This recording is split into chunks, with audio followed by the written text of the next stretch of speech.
mga dapat natin aabangan dito sa Abot Kamay na Pangarap, mga kapuso, na wag natin papalampasin ang bawat episode ng teleseryeng ito.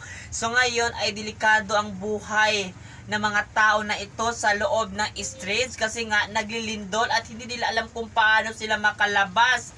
Natakot sila, baka matamaan sila ng matigas na bagay, kaya yun talaga ay pinayuhan talaga sila ni Alan Santos na talagang huwag magpanik, gagawa na lang talaga ng paraan para kung paano makalabas at talagang makauwing ligtas. Kaya yun talagang nasa isip at sinabihan talaga ito ni Alan Santos. Kaya naman dahil nga dito nagyakapan itong magkapatid na ito, sina Zoe at Alan Santos, at natutuwa itong si Alan Santos na walang nangyaring masama dito sa kanyang kapatid na si Zoe. Kaya yun talaga ay talagang naaawa din talaga itong si Alan Santos dito kay Zoe, kasi nga muntika na nga talaga ito matamaan ng matigas na bagay, kasi nga kahit masama ito, kapatid niya rin ito kahit paano para sa kanya. Pero ang hindi niya alam, hindi naman talaga sila magkapatid, kasi ang anak ni Dr. Tanyag ay ito lang si Annalyn Santos. Kaya mga kapuso, abangan natin ito sa paglindol, diba ito mga kapuso, ay dito na ba talaga magsisimula, babalik ang